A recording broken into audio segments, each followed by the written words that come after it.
बाजिल के जाने के बाद वो तीनों नफूस कुर्सियों पर बैठ गए थे, जबकि इतने बड़े नुकसान पर वो तीनों ही अपनी जगह सदमे में थे। मैंने तुम्हें कहा था आबिद, बाजिल को ज़रा सी भी भनक लग गई कि ये सब हम लोगों ने किया है तो वो बहुत बुरा करेगा हमारे साथ। अरे जानता हूँ मैं उसे बहुत अच्छी तरह से, उससे वाकिफ़ हूँ मैं। माजिद साहब आबिद साहब को देखते हुए घुर्राए थे, जबकि साजिद साहब भी करोड़ों के नुकसान के आगे बेटी के साथ की गई साजिश को पसे पुष्ट डाल चुके थे। परेशानी उन तीनों के लालची चेहरों से वाज़ेह थी। पता नहीं भाई उसे कैसे पता चल गया, हमने तो बहुत एहतियात से काम करवाया था। ज़रूर मासूमा ने बताया होगा। और देखा नहीं सुबह आपने, वो तो ऐसे जाहिर कर रही थी जैसे उसने बाजिल के साथ किसी लड़की की कोई नाजेबा तस्वीर देखी ही नहीं है। आबिद साहब की आंखों के सामने सुबह नाश्ते की मेज़ का मंजर आ रहा था, जहां मासूमा और बाजिल मुस्कुराते हुए एक दूसरे से सरगोशियों में बातें कर रहे थे। ज़रूरत से ज़्यादा तेज़ लड़की है वो, देखा नहीं कैसा काबू कर लिया बाजिल जैसे बंदे को। माजिद साहब तो तिल मिला कर रह गए थे इतने बड़े नुकसान पर। भाई ये बात छोड़ें, आप किसी तरह ये बैन ख़त्म करवाएं, हम इतना नुकसान बर्दाश्त नहीं कर सकते। साजिद साहब उनकी फजूल बातों पर जिद होते अपनी बात कहते हुए कुछ उम्मीद से बोले। अरे अब कुछ नहीं हो सकता, पता नहीं है क्या बाजिल का, अगर वो कह कर गया है तो वो करके आया था सब पहले ही। माजिद साहब नाउम्मीदी से बोले। औलाद का सुख ही नहीं है भाई हमें तो, हमारे दोनों बेटे ही हमारे हाथों से निकल चुके हैं। वो कायम है तो वो सीधे मुंह बात नहीं करता मेरे से, और बाजिल वो तो आपको बाप तक नहीं कहता। साजिद साहब ठंडी आह भरते हुए बोले।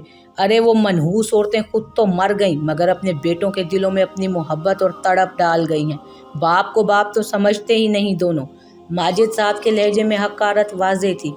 कम अज़ कम आप दोनों के बेटे तो हैं ना, मुझे देखें, दो बेटियों की सूरत में बोझ है सर पर, जाने कब ये बोझ उतरेगा मेरे सर से।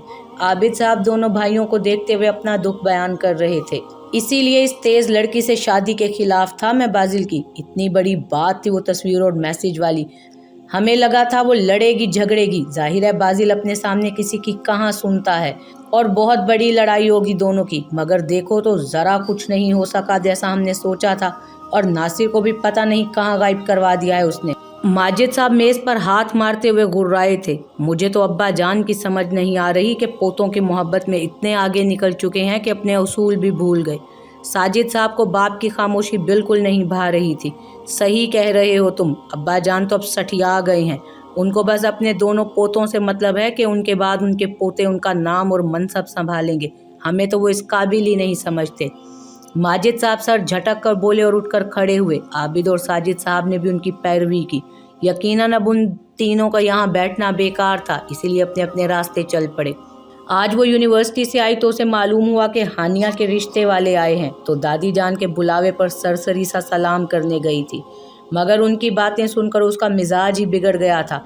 इंतहा के खुद पसंद और दिखावा करने वाले लोग थे, और अच्छी भली हानिया को देखकर कभी कोई अजीब कमेंट कर देना उसे एक आंख ना भाया था। वो फौरन हानिया को लेकर कमरे से निकल गई थी, जबकि उसकी ये हरकत किसी को भी पसंद ना आई थी, और बाद में दादी जान ने उसे बुलाकर उसकी इस हरकत पर सरजनिश भी की थी उसकी, मगर उसे कुछ खास फर्क नहीं पड़ा था। वो सर झटक कर मज़े से फुप्पो के कमरे की जानिब चली गई थी। वो शाम में फुप्पो के पास थी जब उसे दादी जान का पैगाम मिला था कि आज उसे कुछ मीठा बनाना है।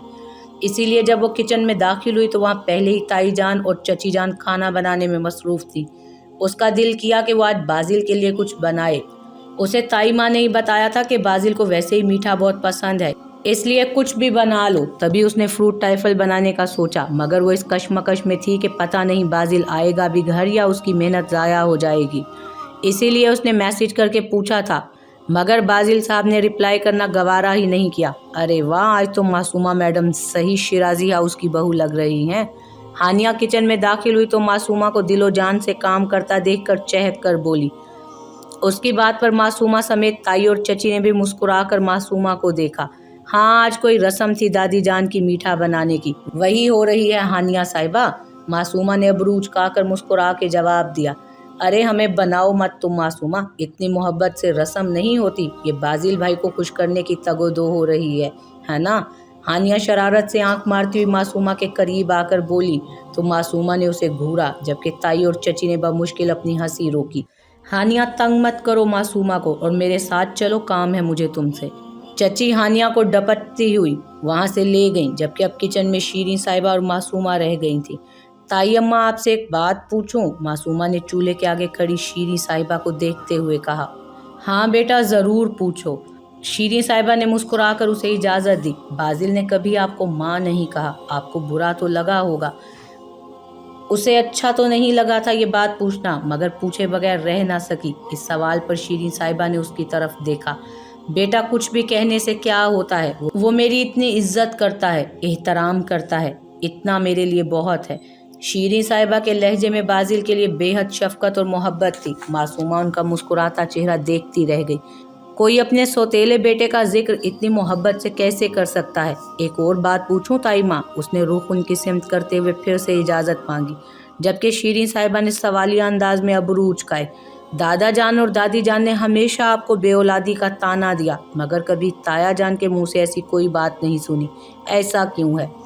क्योंकि मैं जानती हूँ वो इतने अच्छे तो हैं नहीं कि जो सब्र कर लें। दिल में आई एक बहुत बड़ी बात वो उनसे पूछ बैठी, जिसे सुनकर शीरीं साहिबा के मुस्कुराते लब सुकड़ गए। अजियत के कितने ही रंग उनके चेहरे पर मासूमा को दिखे थे। उसे अफसोस हुआ था अपने ही सवाल पर। बस खुदा की मर्जी बेटा, वो जिसको चाहे नवाजे।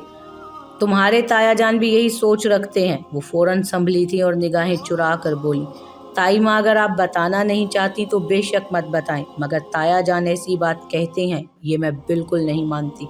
क्या मैं नहीं जानती आपने कैसी अजियत भरी जिंदगी गुजारी है, बल्कि गुजार रही हैं?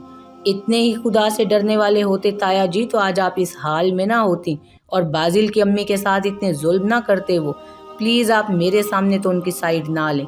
मासूमा को शीरीं साहिबा का इस बात पर इस अंदाज में पर्दा डालना बिल्कुल पसंद नहीं आया था। दो बार उम्मीद से हुई थी मैं, मगर शीरीं साहिबा की आंखें बिल्कुल वीरान थी। उनका अंदाज सिर्फ खालीपन लिए हुए था। मासूमा का दिल तड़प गया। मगर क्या ताई माँ? मासूमा की आवाज़ भीग गई उनकी अजियत देखकर। अपने हाथों से मार दिया मैंने अपनी बेटियों को। इस जालिम दुनिया में सांस लेने से पहले ही खुद को रोने से रोकते हुए वो नाकाम हुई और फूट फूट कर रोने लगी, जबकि मासूमा कुछ ऐसी ही हकीकत मुतवक्के कर रही थी, मगर फिर भी एक औरत होकर इतना बड़ा जुल्म सुनकर अपने आंसुओं पर बंद ना बांध सकी और उनको गले लगाकर रोने लगी। ताया जी ने कहा था। उनको कांधों से थामकर उनके आंसू अपने हाथों से साफ करती वो पूछने लगी। वो जवाब जानती थी, मगर फिर भी पूछ बैठी। ये खुद लेकर जाते थे मुझे अल्ट्रासाउंड के लिए। जब रिपोर्ट में बेटी बताते तो वो वहीं अस्पताल में ख़त्म कर देते बेटी के बोझ को। वो बताते हुए दुख से हंस पड़ी, जबकि मासूमा ने दुख से ये बात सोची कि औरत कितनी जालिम होती है। खुद पर हुआ जुल्म बताते हुए भी हंस पड़ती है, मगर कोई क्या जाने कि इस हंसी में कितनी अजियत होती है। आप थोड़ी हिम्मत तो करती ताई माँ। शायद उस वक्त आपकी थोड़ी हिम्मत की वजह से आपकी बेटियां आपके बराबर खड़ी होती। उनके आंसू पोंछते हुए वो उनको गिलास में पानी उंडेल कर देते बोली, अगर मैं अपने लिए लड़ती तो तुम्हारी मामा जैसा हाल कर देना था इन लोगों ने मेरा। मगर मुझे फिर भी अपनी परवाह नहीं थी, बस अपने बूढ़े बाप की इज्जत की परवाह थी, जिसने ये कहा था कि अब मेरा जनाजा ही शिराजी हाउस से निकलना चाहिए। वो अब संभल चुकी थी। अपने आंसू साफ करते हुए बोली और पानी का एक घूंट भरा। ताई माँ, चलें ज़रा ये टेस्ट करके बताएं ना कैसा बना है। कहीं ऐसा ना हो दादी जान कहें कि मीठे की रस्म भी सही नहीं की मैंने। फिर मुझे तो उनकी डांट से ज़्यादा फ़र्क नहीं पड़ेगा, क्योंकि मुझे आदत है। हाँ, आप उनकी फर्माबरदार बहू हैं। बहू के सामने सास को डांट पड़ी तो सही नहीं होगा। मासूमा फ़ौरन बात बदलते उनका हाथ थाम कर उठी और उन्हें गले लगाकर शरारत से बोली, जबकि उसके अंदाज और बात पर शीरीं साहिबा भी मुस्कुराते हुए शफकत और प्यार से उसका माथा चूम गई। ये पानी किसके लिए लेकर जा रही हो तुम? वो बस किचन से निकलने ही लगी थी जब नूरी को जग से पानी उंडेलते देखकर फौरन बोली, वो जी मुर्शिद साहब के लिए। नूरी उसके अचानक सामने आकर पूछने पर बौखला आ गई और मुअद्दब अंदाज में बोली, वो आ गए? कहाँ पर हैं? मासूमा के इस तरह पूछने पर शीरीं साहिबा ने उसे दिलचस्पी से देखा और मुस्कुरा दी। जी, वो यहीं डाइनिंग हॉल में है। नूरी को भी मासूमा के बदले रंग देखकर हैरत हो रही थी। कहाँ तो बाजिल के नाम पर मासूमा बीबी के माथे पर बल पड़ जाते थे, और अब इतनी बेकरारी। ये मुझे दो, मैं दे देती हूँ, तुम लोग खाना लगाओ मेज़ पर। मासूमा ने मुस्तहकम अंदाज में कहते हुए फौरन ग्लास नूरी के हाथ से ले लिया। छोटी बीबी, मैं दे देती हूँ जी। पिछली दफ़ा भी मुर्शद साहब बहुत गुस्सा हुए थे। नूरी बेचारगी से इल्तजा करते बोली। میں نے کہا نا کہ تم کھانا لگاؤ اور تم بھی نوری کی مدد کرو۔ معصومہ نوری کو آنکھیں دکھاتی آخر میں وہاں آتی ایک ملازمہ کو بھی حکم دیتی کچن سے نکل گئی۔ پیچھے نوری نے پریشانی سے شیریں صاحبہ کو دیکھا تو وہ سر نفی میں ہلا کر مسکرا دی۔ وہ ڈائننگ ہال میں آئی تو بازل اپنی کرسی پر بیٹھا تھا جبکہ دادا جان اور دادی جان بھی ڈائننگ ہال میں داخل ہو رہے تھے۔ معصومہ نے سلام کرنے کے بعد پانی سے بھرا گلاس بازل کی جانب بڑھایا مگر بازل نے اسے نظر انداز کرتے ہوئے گلاس تھام دیا اور لبوں سے لگا لیا۔ بازل کا سرد انداز معصومہ کو بے حد برا لگا مگر لب بھینچتی خود کو کچھ بھی کہنے سے روک گئی۔ پھر اسی طرح کھانے کے دوران بھی بازل اپنے دھیان میں کھاتا رہا۔ ایک بار بھی اس نے معصومہ کو ایک نظر اٹھا کر نہ دیکھا۔ قائم نے خصوصاً معصومہ کی بنائی گئی سویٹ ڈش کی تعریف کی مگر جس کے تعریفی الفاظ سننے کی منتظر تھے وہ خاموشی سے بیٹھا رہا۔ کس طرح ایک دن میں بدل گیا۔ اتنے سرد انداز پر معصومہ کا دل ہی بے چین ہونے لگا۔ 2 دن بعد کا ولیمہ رکھا ہے ہم نے اپنے لاڈلے پوتے کا۔ ایک بہت شاندار تقریب ہونی چاہیے۔ دنیا کو پتہ چلنا چاہیے کہ مظفر شیرازی کے پوتے کا ولیمہ ہے۔ مظفر صاحب نے مسکراتے ہوئے سب کو اپنا فیصلہ سنایا جبکہ ان کی بات پر وہاں موجود کچھ لوگ خوش تھے تو کچھ کے چہرے پر ناگواریت دہرائی جبکہ معصومہ نے ترچھی نگاہوں سے بازل کو دیکھا جو سپاٹ چہرہ لیے کھانا کھا رہا تھا۔ دادا جان آپ بے فکر رہیں، ایک بہت ہی شاندار تقریب ہوگی۔ قائم نے مسکرا کر مظفر صاحب کی بات کا جواب دیا جبکہ وہ باقی سب کا سرد رویہ نوٹ کر چکا تھا۔ بھائی اب تم بھی بتا دو اپنی پسند، ہم اپنے دونوں پوتوں کو خوش اور آباد دیکھنا چاہتے ہیں۔ وہ اپنا رخ قائم کی جانب کرتے مسکرا کر بولے جبکہ ان کی بات پر بازل نے قائم کو دیکھا۔ دادا جان ابھی مجھے شادی نہیں کرنی، میں پہلے بھی آپ کو کہہ چکا ہوں۔ مظفر صاحب کی بات پر قائم کے مسکراتے لب سکڑے اور سنجیدہ انداز میں جواب دیا جبکہ اس بار بازل کے چہرے پر دل جلانے والی مسکراہٹ آئی تھی جو قائم نے بخوبی دیکھ لی۔ بھائی دادا جان بالکل ٹھیک کہہ رہے ہیں، اب آپ کو شادی کرنی ہی ہوگی۔ معصومہ بھی دادا جان کی بات پر متفق ہوتی قائم کو دیکھ کر اٹل انداز میں بولی جبکہ بازل نے قائم کو دیکھ کر ایک بار پھر شاطرانہ مسکراہٹ اچھالی جس پر قائم کا دل کی سامنے پڑا جگ بازل کے سر پر دے مارے۔ لڑکی تم اپنی زبان بند رکھو، اب کیا تم اس گھر کے فیصلوں میں بولو گی؟ ماجد صاحب کو معصومہ کی مداخلت ایک آنکھ نہ بھائی تھی، فوراً ناگواری سے اسے دیکھتے حتیٰ آمیز انداز میں بولے تایا جی میری زندگی کے بہت اہم پہلو پر بات ہو رہی ہے اور میری زندگی کی اس اہم بات میں سب سے پہلا حق میری بہن کو بولنے کا ہے، اس لیے کسی کو مسئلہ نہیں ہونا چاہیے۔ قائم فوراً ماجد صاحب کو دیکھتا بے حد سرد موہری سے بولا۔ اسے ماجد صاحب کی بات اور انداز سخت ناگوار گزرا تھا جبکہ معصومہ نے بازل کی جانب دیکھا جو بالکل سنجیدہ اور لا تعلق بیٹھا تھا۔ بانو کوئی رشتہ دیکھو میرے پوتے کے لیے۔ معصومہ کا بولنا ناگوار تو مظفر صاحب کو بھی گزرا تھا مگر وہ بات بدل کر بولے جبکہ ان کے حکم پر دادی جان نے مسکرا کر اس بات میں سر ہلایا۔ وہ آج ہانیہ کے رشتے کے لیے کچھ لوگ آئے تھے، آپ کہیں تو بات آگے چلائیں۔ دادی جان نے کچھ دھیمی آواز میں مظفر صاحب کو مخاطب کیا۔ کیا ہو گیا ہے دادی جان؟ وہ عجیب لوگ، عجیب لالچی اور خود پسند لوگ تھے وہ تو۔ معصومہ نے فوراً سر پر دوپٹہ ٹھیک کرتے ہوئے اپنے ماتھے پر بل ڈالے کہا، تم اپنے بھائی کے متعلق بول سکتی ہو لڑکی، مگر میری بیٹی کے رشتے کے معاملے میں بولنے کی قطعی ضرورت نہیں تمہیں۔ اس بار عابد صاحب حقارت سے بولے۔ ایک تو پہلے ہی انہیں اس پر غصہ تھا، مزید وہ بیچ میں بول کر انہیں اور غصہ دلا گئی۔ معصومہ بڑے بات کر رہے ہیں، تم خاموش رہو، ساجد صاحب نے کچھ اونچی آواز میں معصومہ سے غصے سے کہا۔ خبردار اگر کسی نے میری بیوی سے اس لہجے میں بات کی۔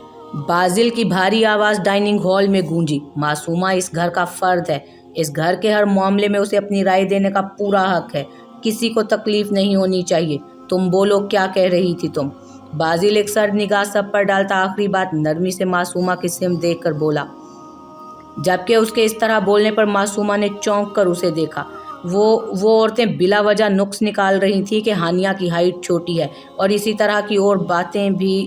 معصومہ نے دادی جان کی گھوریوں کو نظر انداز کرتے ہوئے بازل کو دیکھ کر بتایا۔ ہاں تو بس منع کر دیں دادی جان ان لوگوں کو، کوئی ضرورت نہیں ہے ایسے لوگوں کو گھر دوبارہ بلانے کی۔ ہانیہ جیتی جاگتی انسان ہے، کوئی پروڈکٹ نہیں جو کوئی بھی آئے اور ایسے نقص نکال کر ہمارے گھر کی بیٹی کی توہین کرے۔ آگے اللہ بہتر کریں گے، صحیح کہا نا میں نے دادا جان؟ بازل دادی جان کو دیکھتا بے حد سنجیدگی سے گویا ہوا اور آخر میں مظفر صاحب سے تصدیق چاہی۔ तो उन्होंने संजीदगी से इस बात में सर हिला दिया। तो आगे किसी की हिम्मत नहीं हुई इस बारे में मज़ीद कुछ कहने की, जबकि आबिद साहब तो तिल मिला उठे, मगर अफसोस वो कुछ कह नहीं सकते थे। बाजिल अभी कमरे में नहीं आया था। वो उसका इंतज़ार कर रही थी कि वो आए और उससे पूछे कि आखिर मसला क्या है, क्यों नज़रअंदाज कर रहा है उसे। मगर काफ़ी देर हो गई थी। जब वो कमरे में चक्कर लगाते थक गई तो सोफे पर बैठकर इंतज़ार करने लगी। जब बाजिल दरवाज़ा खोलता अंदर दाखिल हुआ और दोबारा लॉक करता, उसे बगैर देखे वॉशरूम में घुस गया। मासूमा उसके इतने जल्दी बदल जाने पर उछल गई। दिल में अजीब वसवसे आ रहे थे। सुबह तक तो बिल्कुल ठीक था, आखिर ऐसा क्या हुआ है जो बाजिल का रवैया ऐसा हो गया था। वो परेशानी से एक बार फिर उठकर कमरे में चक्कर लगाने लगी। जब बाजिल फ्रेश होकर बाहर निकला और बेड की जानिब बढ़ा, बाजिल मासूमा उसे बेड पर बैठकर मोबाइल यूज़ करते देखकर उसके करीब आन खड़ी हुई और धड़कते दिल से पुकारा, बाजिल ने मोबाइल पर निगाहें जमाए हंकारा भरा तो मासूमा का दिल किया उसे मोबाइल लेकर दीवार पर दे मारे। बाजिल, उसने एक बार फिर उसे अपनी तरफ मुतवज्जो करना चाहा। हाँ बोलो, कुछ कहना है क्या? बाजिल की निगाहें अभी भी मोबाइल पर थीं और अंदाज सरसरी सा था। आप नाराज़ क्यों हैं मुझसे? मासूमा ने उसके संजीदा चेहरे पर निगाहें जमाए पूछा, जबकि उसकी बात पर बाजिल ने मोबाइल से निगाहें उठाईं और उसको सर से पांव तक घूरा। उसकी इस हरकत पर वो बौखला गई। तुम जैसी इतनी समझदार, सादतमंद, फर्माबरदार और खुश अखलाक बीवी से आखिर मैं नाराज़ होने की गुस्ताखी कर सकता हूँ क्या? बाजिल ने एक एक लफ्ज़ चबा कर अदा किया, जबकि उसका अंदाज तपा देने वाला था। मासूमा को लगा जैसे वो इस पर तंज कर रहा है कि इनमें से एक भी खूबी उसमें मौजूद नहीं। क्या मतलब है इस बात का? क्या मतलब है इस बात का? मासूमा ने उसकी बात पर लब आपस में पेवस्त किए और ख़ुद को कुछ भी गलत कहने से रोका, मुबादा अभी वो कुछ गलत बोलकर बाजिल का तंज साबित ही ना कर दे। मतलब तो तुम खूब समझती हो मासूमा बीबी, बाजिल ने सर्द अंदाज में कहा। ये आप किस तरह बात कर रहे हैं मुझसे? मासूमा को उसका अंदाज बिल्कुल पसंद ना आया। वो उसके बिल्कुल सामने आती हुई बोली, अपना कल का अंदाज याद है तुम्हें मासूमा बीबी? बाजिल उसे घूरता हुआ लफ्ज़ चबा कर बोला, किस हवाले से बात कर रहे हैं आप? वो ढिठाई से उसकी आंखों में देखती नासमझी से गोया हुई। कल कितना कुछ कहा तुमने मुझे मासूमा, तुम जानती भी हो। होश था तुम्हें उस वक्त? गुस्से में पागल हो गई थी तुम। मुझे जालिम और घटिया और पता नहीं क्या क्या कहा तुमने, और जाने क्या क्या समझती हो तुम मुझे। अपने लिए गए वादे याद हैं तुम्हें? नशा नहीं करना, किसी नामहरम लड़की से ताल्लुकात नहीं रखने। क्या ये सब बातें देखी हैं तुमने मुझ में जो तुम मुझसे वादे ले रही थी? बोलो। वो लहजे में सख्ती लिए उसको गुस्से से देखता थोड़ी बुलंद आवाज़ में बोला, जबकि उसकी बात सुनकर मासूमा को शर्मिंदगी ने आन घेरा। वो निगाहों के साथ सर भी झुका गई, जबकि बाजिल ने अपनी मुस्कुराहट रोकने के लिए अपनी दाढ़ी पर हाथ फेरा। अब वो उससे डायरेक्ट तो नहीं पूछ सकता था, क्योंकि फिर उसे ये बताना पड़ता कि उसने मोबाइल में चिप लगा रखी है, जिस वजह से उसे सारी बात मालूम हुई। और अगर वो हकीकत बता देता तो उसे इस चिप के ज़रिए सब मालूम हुआ। तो मासूमा बीबी से कुछ بعید नहीं कि कहीं ये ना समझ ले कि ये चिप उस पर नज़र रखने की वजह से लगाई है और मोबाइल उठाकर उसके सर पर दे मारे, जबकि उसने तो उसकी हिफाजत की गर्ज से ऐसा किया था। अब खामोश क्यों खड़ी हो? कल तो बड़ी जुबान चल रही थी मासूमा बीबी आपकी। वजह बताना गवारा करेंगी आप कि इस कदर बदगुमान क्यों हो गई थी आखिर? चेहरे को संजीदा बनाता वो उसका शर्मिंदा चेहरा देखता फिर से पूछने लगा, आई एम सॉरी, मैं कल के लिए शर्मिंदा हूँ। बाजिल को देखती वो मध्यम आवाज़ में गोया हुई, जबकि एक पल को उसका दिल किया कि वो बाजिल को उस मैसेज और तस्वीर का बता दे, मगर फिर सर झटक दिया कि जब बात ख़त्म हो चुकी है तो बार बार जिक्र क्या करना, और उसे बस खुदा के बाद अपने शोहर पर यकीन रखना चाहिए जिसने उसे हमेशा इज्जत दी। यहाँ तक कि कल उसकी इस कदर बदतमीज़ी के बाद बाजिल ने इतने तहम्मुल का मुजाहिरा किया। कोई तो वजह होगी मासूमा, किसी ने कुछ कहा था तुम्हें मेरे हवाले से? बाजिल ने उसकी कलाई थाम कर नरमी से पूछा। नहीं, ऐसी कोई बात नहीं, मुझे गुस्सा आ गया था, मासूमा संजीदगी से बोली। अगर कोई बात है तो मुझे बताओ जाना, किसी ने कुछ कहा तुमसे मेरे बारे में जो तुम इतनी बदगुमान थी और रिश्ता ख़त्म करने की बात कर रही थी? मासूमा का अभी भी बात ना बताना उसे खासा नागवार गुजर रहा था। दिल तो किया दिमाग ठिकाने लगा दे, जो अभी भी सीधी बात नहीं बता रही थी। बमुश्किल अपना गुस्सा दबाता वो धीमी आवाज़ में नरमी से पूछने लगा, बाजिल किसी ने कुछ नहीं कहा और वैसे भी बात खत्म हो चुकी है, और जब आप मुझ पर भरोसा करते हैं तो फिर किसी के कुछ कहने से क्या फ़र्क पड़ता है? मुझे आप पर भरोसा है और आपकी बात अहम है मेरे लिए।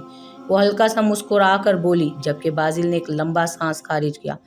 तुमने हद से ज़्यादा ज़ुबान चलाई थी मासूमा, शुक्र करो मैं तुम्हारी फजूल बातें बहुत तहम्मुल से सुनता रहा। बाजिल उसे साथ बिठाए सख्त लहजे में बोला, मैं माफ़ी मांग तो रही हूँ, वैसे मुझे मालूम नहीं था आप इतने अच्छे हैं। उस दिन ज़रा सी ऊंची आवाज़ पर तो आपने इतने ज़ोर से बाजू दबाया था मेरा, लेकिन कल मेरी इतनी बातों पर भी आपने मुझे कुछ नहीं कहा। वो उसके बराबर बैठते हुए मुस्कुरा कर गोया हुई, जबकि बाजिल ने उसका रुख अपनी जानिब करते हुए उसके दोनों हाथ नरमी से अपने हाथ में थाम लिए। जाना कोई भी परफेक्ट नहीं होता, हर किसी में कोई ना कोई खामी होती है। निकाह में बहुत ताकत होती है क्योंकि इसमें खुदा की मर्ज़ी शामिल होती है, इसीलिए दो अजनबी एक दूसरे के इतने करीब आ जाते हैं।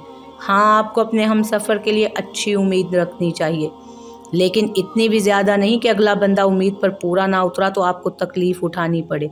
ये खुदा के बनाए जोड़ होते हैं और खुदा तवाज़ुन रखता है। अक्सर देखो तो शोहर गुस्से वाला होता है तो बीवी सब्र वाली, और इसी तरह अगर बीवी ज़ुबान की तेज़ हो तो शोहर ठंडे मिजाज का होता है। अगर शोहर में कोई खामी हो तो बीवी में कोई खामी हो तो दोनों मिलकर उसे दूर करना चाहते हैं। अगर एक वक्त में शोहर गुस्से में है तो बीवी अगर उस वक्त वक्ती तौर पर खामोश रहे तो बेहतर होता है। और इसी तरह बीवी भी इंसान है, उसे भी बुरा लगता है, गुस्सा आता है, और जब उसे गुस्सा आए तो उस वक्त शोहर भी वक्ती तौर पर खामोश हो जाए। ऐसे ही तवाज़ुन होता है ज़िंदगी में। कल तुम गुस्से में थी इसलिए मेरा ठंडा रहना ज़रूरी था। उसके दोनों हाथों को सहलाते हुए वो ठहर ठहर कर बोलता, नरमी से उसे समझा रहा था, जबकि मासूमा चंद पल के लिए उसकी बातों और शख्सियत के सहर में जकड़ गई थी। समझ रही हो मेरी बात? मासूमा को हनूज अपनी जानिब तकते पाकर बाजिल ने उसके हाथों पर ज़रा सा दबाव डालकर उसे होश दिलाया। जी, वो यकलफ्ज़ी जवाब देते हुए सर झुका गई।